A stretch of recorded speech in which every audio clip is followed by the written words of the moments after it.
Salut à toutes et à tous, bienvenue dans le monde de Tada, je suis Loïc et on se retrouve pour la vidéo du mois, coup de cœur donc de mes lectures du mois, c'était de mois de juillet, comme vous l'avez vu dans le mois achat manga, il y a eu énormément d'achats, ça a été dur de choisir un coup de cœur et je vais vous le dire, j'hésitais entre deux coups de cœur parce qu'il y a deux tomes qui m'ont transcendé durant le mois, et transcender c'est faible, c'est premièrement Space Brother, le tome 25. Mais je l'ai pas choisi. Pourquoi j'ai pas choisi Space Brother tome 25? Pour moi, c'est un des meilleurs tomes de la série pour plein de choses, mais en parler reviendrait à spoiler. Et sachant que j'ai vraiment envie que beaucoup d'entre vous découvrent cette série sans savoir ce qui se passe. Juste ce tome 25, il est exceptionnel pour plein de trucs. Il est touchant, il est bien écrit, l'histoire avance bien. Il se passe quelques événements qui sont incroyables. La fin du tome, si vous êtes un petit peu sensible, la larme à l'œil obligatoire. Donc ce tome de Space Brother, il est vraiment exceptionnel. Mais je peux pas trop en dire plus si vous n'avez pas lu la série, donc moi je peux que vous conseiller, encore une fois, je vous renvoie vers Achat Manga, mais lisez Space Brother, c'est un des... Je vous promets, c'est possiblement un des meilleurs mangas que vous lirez. Voilà. Si vous êtes à peu près dans mon style de lecture, donc des lectures qui sont un petit peu tranche de vie, un peu posées, où on a envie de rêver, on a envie de vivre des choses, Space Brothers ça va être parfait pour vous. Je pense que pour des personnes adultes qui ont déjà un peu de bouteille dans le manga, c'est obligé, vous allez kiffer Space Brothers et ça va être dans votre top ou dans les meilleures lectures que vous avez lues. Donc moi je vous conseille encore une fois Space Brothers, mais du coup le coup de cœur du mois, on va passer assez rapidement dessus, pour pas trop spoil non plus, mais il s'agit de la pomme prisonnière de Kenji Tsuruta. Alors moi je l'ai eu en avant-première grâce à la Japan Expo, donc je me permets d'en parler un petit peu en avant-première, ce qui je me donnais l'eau à la bouche. Hein. J'ai adoré, enfin franchement, déjà Kenji Tsuruta, du coup je les ai tous, vous le verrez dans l'achat mois d'août, mais ça y est, j'ai tous les Kenji Tsuruta sortis en France depuis qu'il sort en France. C'est possiblement un de mes auteurs préférés à l'heure actuelle, je suis transporté à chacun de ces récits et La pomme prisonnière ne déroge pas à la règle. Sachant que c'est un recueil d'histoires courtes, donc ça recueille les histoires courtes de La pomme prisonnière, les histoires courtes de Ave Marielle et les histoires courtes de Ita Ita, sachant que 70% du tome c'est Ita Ita. C'est vendu comme étant la suite de Forget Me Not qui était donc avec Marielle Imari, qui était une enquêtrice à Venise.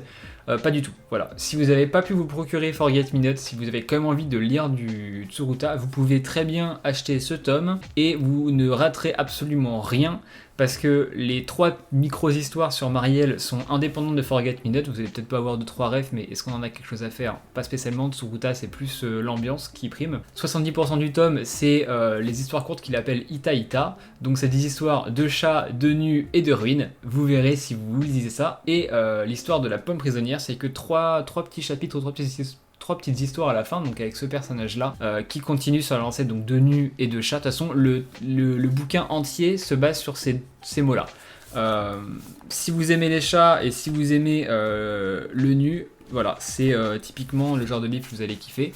Alors c'est du nu, c'est pas du hentai, c'est pas du porno, etc. Je précise. Hein. Vous voyez ce genre de découpage là, vraiment particulier. C'est ce genre de planche que vous aurez dans ce recueil. Vous aurez aussi ce genre de planches totalement magnifiques qui ont une très très belle symbolique, je trouve, par rapport au chat et à la liberté.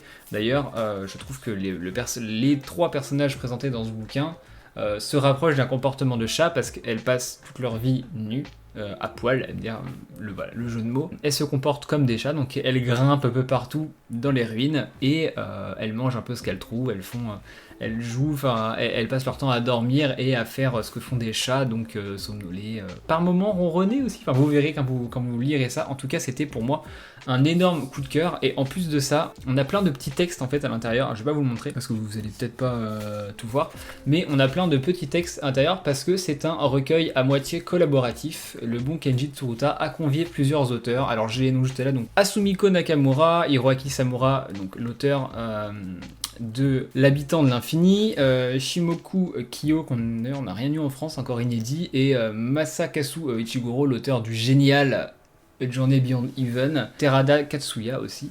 Bref, il y a plusieurs auteurs qui ont été conviés dans ce bouquin pour faire donc des illustrations au début, qui sont juste là. Ouais, je vous les montre pas, je vous laisserai découvrir. De toute façon, je vais vous montrer très peu de planches, que j'ai vraiment envie que vous découvriez ce volume. Si vous ne connaissez pas Kenji Tsuruta, ça peut être une belle porte d'entrée pour lui. Ça coûte 15 €, c'est chez Nové Graphics. L'ambiance, elle est magnifique. Comme je vous l'ai dit juste avant, c'est avant tout une histoire de nana, de chat et de ruines. Vous verrez, mais logiquement, il y a de fortes chances. En tout cas, moi, quand je l'ai lu, j'étais dedans, j'étais dans un autre monde, comme à chaque fois je viens de Tsuruta. Et contrairement à Forget Me Not, qui est un petit peu violent, avec beaucoup de bulles de texte, beaucoup de notions un petit peu chelou, où on sent qu'il est un peu parti, on sait pas trop où. Là, il y a finalement très peu de texte. C'est un récit qui est globalement assez muet, qui passe beaucoup par l'interprétation, par le découpage et par le dessin, par la mise en scène. Donc, logiquement vous pourrez aimer. Voilà, donc dès que ça sortira, je crois que ça sort fin septembre ou début octobre pour vous, c'est à prendre directement. Je crois que c'est une quinzaine d'euros, c'est du grand format. Voilà, pour vous montrer hop un petit peu la différence de format avec un tome normal, c'est à peu près ça. Et en termes de taille, hop, voilà, c'est à peu près ça. C'est du grand format, les planches sont de qualité, les pages sont pas transparentes, ce qui est assez rare à l'heure actuelle.